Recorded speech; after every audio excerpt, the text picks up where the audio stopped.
I used to work medical supply deliveries around Western Pennsylvania.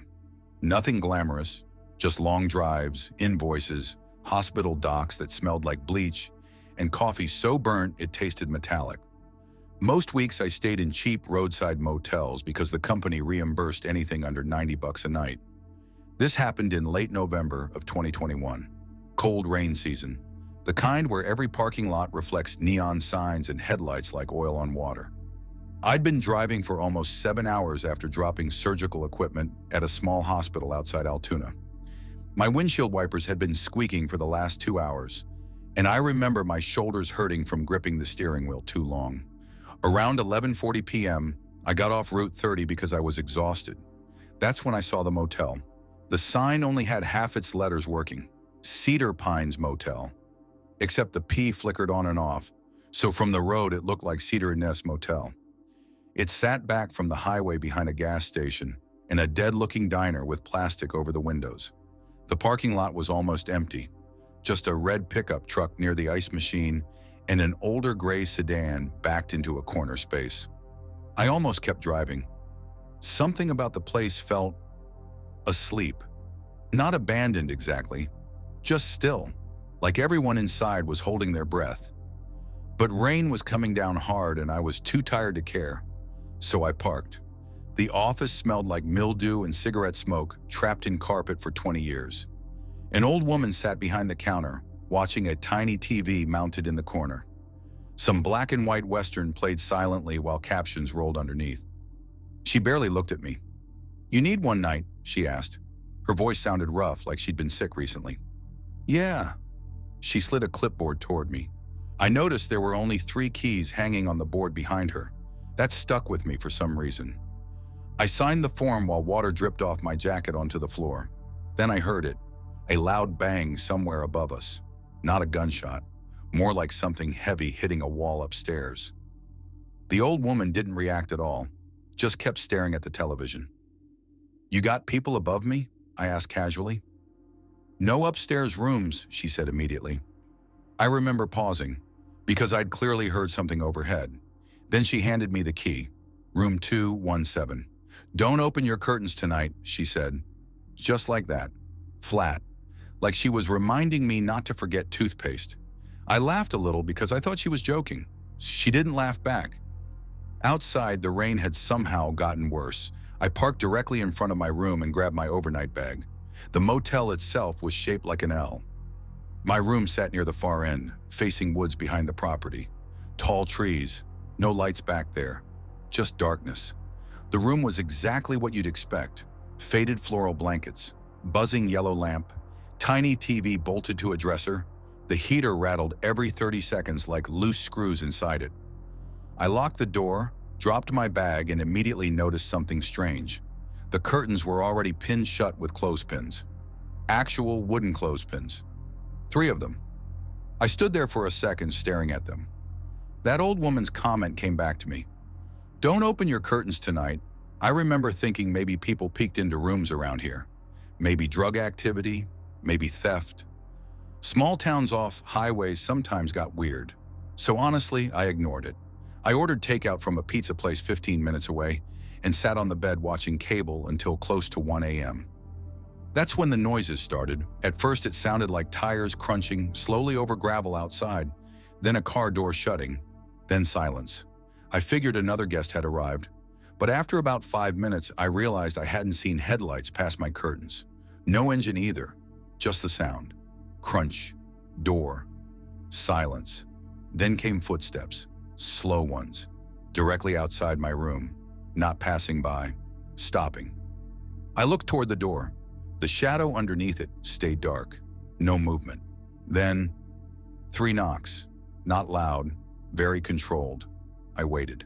Another 3 knocks. I checked my phone. 1:17 a.m. "Yeah?" I called. Nothing. I walked to the door quietly and looked through the peephole. Nobody there. The parking lot looked empty except for my car and the same pickup truck. Rain drifted sideways through the yellow parking lot lights. I stood there another 10 seconds before unlocking the deadbolt. The second I opened the door, cold air rushed in. Nobody. But something felt wrong immediately. Not because I saw someone, because I smelled something. Wet dirt, like fresh mud. I looked down. There were muddy footprints outside my room. Bare footprints. Human.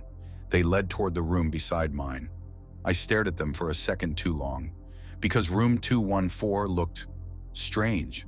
No lights, no curtains, no car outside, but the door sat slightly open, just an inch. I don't know why, but every instinct told me not to look inside. So I shut my own door and locked it again. That should have been the end of it. But around 2 a.m., I woke up to a sound that made my stomach drop instantly. Someone was trying my door handle, slowly, not aggressively, just testing it, back and forth. I froze in bed. The heater rattled. The handle moved again, then stopped. I grabbed my phone but didn't call anyone yet. I kept hoping it was a drunk guest at the wrong room. Then came the whispering. I couldn't make out words. Just low voices outside, at least 2 people, maybe 3.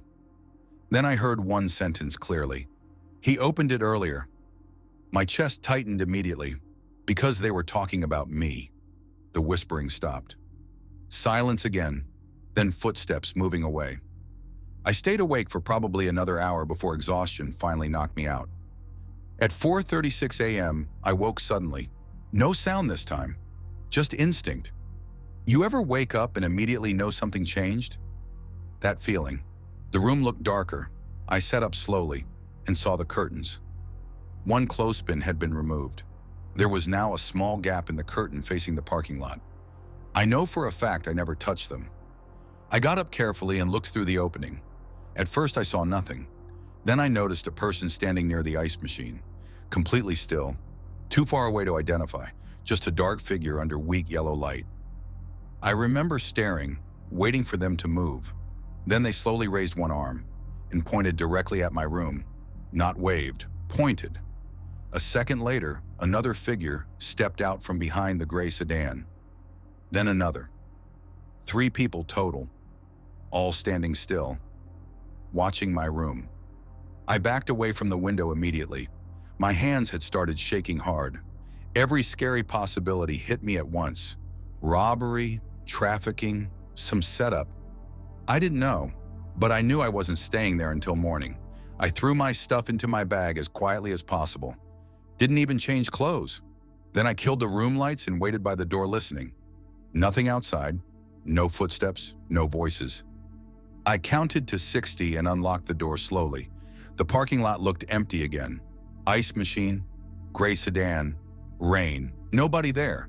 I moved fast, got into my car, locked the doors and started the engine. As my headlights swept across the motel rooms, they briefly illuminated room 214. The door was fully open now, and inside, the room was completely empty. No furniture, no bed, nothing, just stained carpet and dark walls, like nobody had used it in years. I drove straight to the office to return the key. The office lights were off, so was the TV. I knocked once. No answer. That's when I noticed the sign taped to the window. Vacancy closed for season. I just stood there confused, because I had literally checked in less than 5 hours earlier. Then I looked through the blinds. The office was empty. No woman, no furniture behind the desk, nothing. I got back in my car immediately, and as I pulled out onto the highway, I looked once in the rearview mirror. There were people standing outside room 217, my room, 4 of them now, watching the road. None of them moved. I never found that motel again. About 6 months later, I drove the same route for work and tried looking for it during daylight. The gas station was there, the diner too, but the motel lot beyond them was empty, just cracked pavement and weeds. No buildings at all.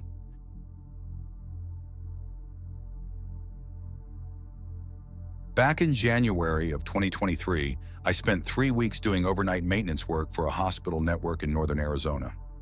I wasn't hospital staff exactly. I worked for a contractor that repaired backup generators and electrical systems. Most of the jobs happened after midnight because hospitals couldn't afford daytime shutdowns.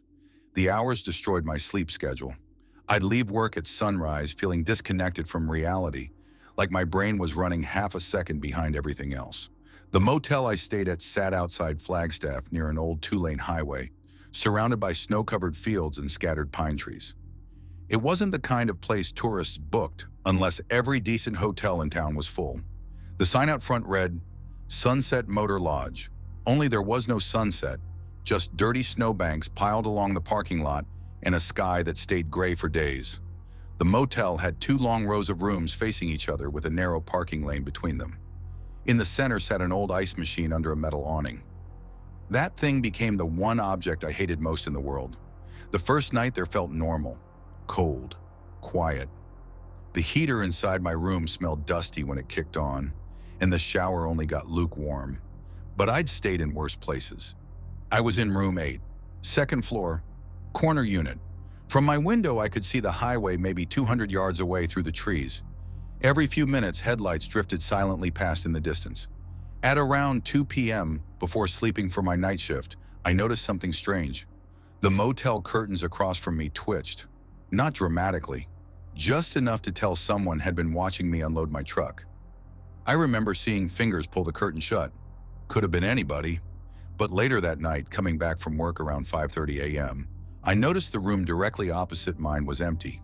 No car, no lights, no sign anyone stayed there. That bothered me more than it should have. Still, I ignored it. The second strange thing happened 2 nights later. I came back exhausted after a 12-hour shift replacing a transfer switch in a freezing generator room. My hands hurt. My eyes burned. I grabbed a microwave burrito from a gas station and headed back to the motel around 4:45 a.m. As I parked, I saw a man standing beside the ice machine. Tall, dark jacket, hands in pockets. Just standing there. Snow drifted lightly around him. I remember thinking it was weird because nobody stands outside for fun at that temperature, especially before sunrise. I got out of my truck, and the man looked directly at me. Not threatening, not friendly either. Just watching. I nodded politely. "Cold morning," I said. He didn't answer. Didn't move. I figured maybe he was drunk or high, so I went inside my room and locked the door. About 10 minutes later, while eating at the little table near the window, I happened to glance outside. The man was still there. Same position, standing beside the ice machine. I checked the time. 4:58 a.m. Something about that unsettled me deeply. Not because he was there, because normal people eventually shift their weight, scratch their face, look around. This guy looked frozen, like a mannequin left outside. I shut the curtain and tried sleeping. Then came the sound. Thunk, metal, sharp enough to wake me instantly. Thunk, thunk. It took me a second to realize what I was hearing. The ice machine door, opening and slamming shut. Again, and again, and again. I checked my phone. 6:13 a.m. The sound continued every 15 or 20 seconds. Thunk, thunk, thunk. Eventually, irritation beat fear. I got up and pulled the curtain aside slightly. The ice machine sat under pale blue dawn light. The man was gone, but the machine door swung slowly open by itself, then slammed shut. Open, shut. Wind maybe, except the air outside looked dead still. No blowing snow, no moving branches, nothing. I watched for maybe 30 seconds before finally going back to bed. At around noon, I woke again. The first thing I noticed was silence. The second thing was footprints outside my window, fresh ones in the snow, directly below the glass. Somebody had stood there for a long time. I could tell because the snow had melted slightly into deep compressed patches, facing inward, toward my room. My stomach tightened immediately. I called the front desk and casually asked if there had been issues with trespassing or weird guests lately. The manager sounded annoyed. "No, sir." Then she added something strange. "Keep your curtains closed at night if you're uncomfortable." The way she said it bothered me, like she'd said it before. That night at work, I couldn't focus. Every little sound inside the hospital generator room made me jump. By the time I got back to the motel around 5 a.m., snow had started falling heavily again. The parking lot looked almost empty except for my truck and one old white van near the far corner. No sign of the man. I remember feeling relieved. I went inside, showered, and sat on the bed watching random late-night TV while eating crackers. Then came the knock. 3 slow taps, not aggressive, just deliberate. I froze immediately. The clock beside the bed read 5:41 a.m. Another 3 knocks. I walked quietly to the peephole. Nobody there. But I noticed something that made my chest tighten instantly. The ice machine door stood wide open, and beside it, the man standing there again, perfectly still, facing my room. I stepped back from the door immediately. Every instinct told me not to open it. Then my phone buzzed suddenly in my hand, making me nearly jump out of my skin. Unknown number. I answered without thinking. Static. Then breathing. Slow breathing. That was it. I hung up instantly. A second later, thunk. The ice machine slammed shut. I looked through the peephole again. The man was gone. I barely slept after that. The next morning, I decided I'd ask for another room, maybe first floor. Anything away from that side of the motel.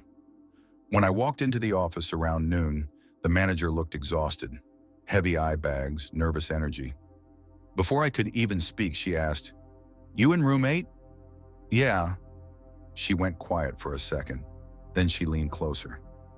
"Did anyone tell you not to answer the phone after midnight?"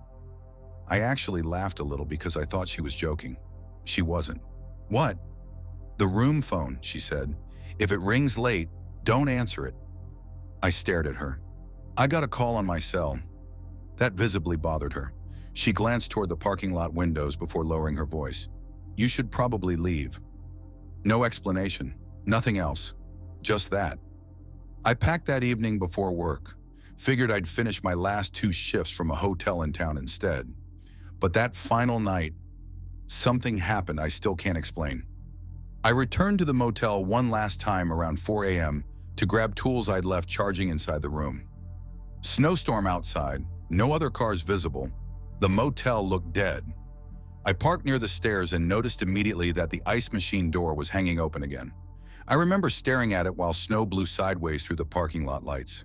Then I heard it, a metallic clunk from inside the machine, like somebody shifting around. I should have left immediately.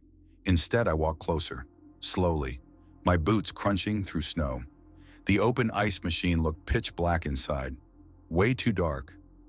I remember smelling something weird before I reached it, coppery, wet. Then, movement. A hand slid slowly out from the darkness inside the machine. Pale fingers, human fingers, gripping the metal edge. I stumbled backwards so hard I nearly fell. The hand vanished instantly back inside. I ran, straight to my truck. Didn't grab my tools, didn't even look back. As I reversed out of the parking space, my headlights swept across the second-floor walkway. And I saw him, the man, standing outside room 8, completely still, facing my window. Except this time I noticed something I hadn't before. His jacket and pants were covered in snow, but his shoes weren't, like he'd never actually walked anywhere. I sped out of there without stopping. A week later, after I got home, I searched online for reviews of that motel. Most were normal. Bad heating, dirty bathrooms, thin walls. But one review from years earlier caught my attention. It was short, only one sentence. "Whatever you hear outside room 8 at night, don't look."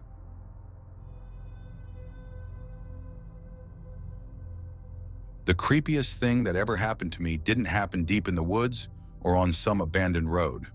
It happened in a motel packed with people. That's what made it worse. There were witnesses everywhere. Lights on, cars outside, TVs playing through thin walls, and somehow none of it mattered. This happened in August of 2022 during one of the hottest summers I can remember. I was driving through southern Oklahoma after attending my cousin's wedding in Texas. I'd planned to make the whole drive home overnight, but around 1 a.m. I started getting dangerously tired. Not regular tired, that heavy kind where you blink and suddenly realize you don't remember the last mile of road. So I pulled off Interstate 35 near a tiny town I honestly can't remember anymore. The motel sat right beside a closed-down water park. I remember that clearly because the giant empty slides towered over the property like black skeletons against the sky. The place was called the Red Creek Inn, one-story layout, 30 or 40 rooms in a long U-shape around the parking lot. The air smelled like hot asphalt even that late at night. Cicadas screamed from trees behind the property nonstop. The motel looked busy. Almost every parking space was filled.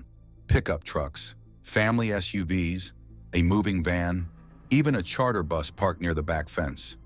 At first, that actually made me feel safer. Busy places feel normal. People around me, noise, witnesses, help if something goes wrong. I checked in around 1:26 a.m. The guy behind the desk looked exhausted. Young kid, maybe 20 years old. He barely spoke except to tell me the ice machine was broken and breakfast started at 6. Then he handed me the key for room 28. As I walked back outside, I noticed a woman sitting on the curb near room 31. She wore jeans and a gray hoodie despite the heat, head lowered, hair covering her face. At first, I thought she was crying. Then I realized she wasn't moving at all, not even slightly. A man stood nearby smoking a cigarette, watching her. I remember slowing down because something about the scene felt tense. Not violent exactly, just uncomfortable, like I'd walked into the middle of an argument right after the shouting stopped. The smoker noticed me looking. "You good?" he asked. Not friendly, more warning than conversation. "Yeah," I said quickly. Then I went inside my room. The room itself looked surprisingly clean. Cold AC, fresh sheets, the usual motel painting bolted to the wall. Mine showed some lake with fake-looking ducks on it. I locked the door, tossed my keys onto the table, and immediately noticed something strange. There was a second deadbolt on the door. Not unusual by itself, but this one had clearly been installed recently. The wood around it looked newer than the rest of the door, like management added extra security after something happened. I remember standing there staring at it for a second. Then I locked both deadbolts anyway. Outside, I could still hear the cicadas, and every so often, muffled voices through the walls. I showered, watched TV for maybe 20 minutes, and eventually turned the lights off around 2 a.m. That's when I heard the first scream. A woman, sharp, brief, cut off immediately. I sat upright in bed instantly. Silence followed. Then somewhere outside, a car alarm chirped once. A door slammed, then nothing. I waited maybe 30 seconds before checking the window. The parking lot looked normal. A couple smoking near the vending machines. Some guy unloading luggage. The woman near room 31 was gone. I remember convincing myself it was probably a drunken argument. Motels get loud at night. People fight, people cry, stuff happens. So eventually I laid back down. Then came the knocking. Not at my door. Further down the walkway. Rapid knocking. 3 or 4 doors in a row. Bang, bang, bang. A pause. Then another set further away. At first it sounded random. Then I realized it was moving closer. Door by door, like somebody checking rooms. I muted the TV and listened carefully. Knocking. Pause, footsteps. Knocking again. Closer now. My heart started pounding hard enough I could feel it in my throat. Then I heard a woman's voice outside. Soft, almost pleading. "Please help me." The voice came from directly outside my room. Every hair on my arm stood up immediately. "Please," she whispered again. I stayed frozen. Something about the voice felt wrong. Not fake exactly, just empty, like someone reading lines off paper. Then came a quieter sound, the faint rattle of my doorknob. I backed away from the door instantly. The handle moved slowly once, stopped, then moved again. Gentle, testing it. I didn't answer, didn't breathe. After maybe 15 seconds, the footsteps moved on. Then the knocking started again at the next room. Bang, bang, bang. "Please help me." Same exact tone, same exact words, like a recording repeating. I finally looked through the peephole after the sounds moved farther down the walkway. The parking lot lights buzzed softly outside. And there she was, the woman from room 31, walking slowly door to door, head lowered, hair covering her face, one arm hanging strangely stiff at her side. She stopped at another room and knocked 3 times. A man opened the door halfway. I watched him speak briefly to her. Then she suddenly looked up at him. I couldn't see her face clearly from the angle, but the man reacted instantly. He stumbled backwards so fast he nearly fell, then slammed his door shut. The woman just stood there for a second, motionless, before moving to the next room. I remember my mouth going completely dry. None of this felt normal anymore. I grabbed my phone and almost called the front desk. But before I could, someone started running outside. Fast footsteps. A male voice yelling, "Hey!" Then another voice shouting, "Stop her!" I looked through the peephole again. Two men sprinted across the parking lot toward the woman. One was the smoker from earlier. The other looked older, heavier, maybe motel staff. The woman walked calmly between parked cars without speeding up at all. That part scared me most. Everyone else looked panicked. She didn't. Then she disappeared between two large SUVs near the back of the lot. The men followed after her. A second later came screaming. Not hers. One of the men. Pure terror. The kind of scream you hear from somebody genuinely believing they're about to die. Then silence. Complete silence. Even the cicadas suddenly sounded quieter somehow. A few room doors opened nearby. People peeked outside. Someone yelled asking what happened. No response. After about a minute, the heavier man finally reappeared from between the vehicles. Alone. He looked pale even under the yellow lights, shaking badly. People started asking him questions immediately. He ignored everyone and hurried straight into room 31 before slamming the door. The smoker never came back, at least not while I was there. I didn't sleep at all after that. Around 4 a.m., police finally arrived. 2 patrol cars, no sirens. Officers walked room to room quietly speaking with guests. One eventually knocked on my door. I told him everything I'd seen. He listened carefully but looked strangely uninterested once I mentioned the woman. Almost annoyed. "Did you see anyone get hurt?" he asked. "No." "Did she threaten you?" "No." He nodded like that settled it. Then he told me to stay inside until morning. That was it. No explanation, no urgency, nothing. At sunrise, I packed my stuff immediately. As I loaded my car, I noticed room 31 stood open. Housekeeping carts nearby. No police tape, no officers, nothing unusual. I couldn't stop myself from looking inside while walking past. The room was empty, completely empty. No luggage, no clothes, no signs anyone had stayed there. Just one thing, a motel Bible sitting open on the bed. Pages bent upward slightly from the air conditioner. And written across the inside cover in black marker were the words, "She knocks when they let her out." I left without checking out. About 2 hours later, I stopped at a gas station diner for breakfast. The waitress asked where I'd driven from. When I mentioned the motel, she went quiet for a second. Then she asked, "You stayed there recently?" "Last night." She stared at me strangely. "That place had a homicide last summer," she said. Woman went room to room asking for help before disappearing. I felt cold immediately. "Disappearing?" The waitress nodded. "They never found her." I didn't tell her what happened. I just paid and left. But here's the part I still think about. About a month later, curiosity got the better of me. I searched online for news articles about the motel. I found one eventually. Tiny local article, 3 paragraphs long. A woman had gone missing there the previous year. The attached photo showed her standing beside police tape outside the motel. Gray hoodie, long dark hair, same woman. Only the article date said she disappeared 14 months before I checked into room 28.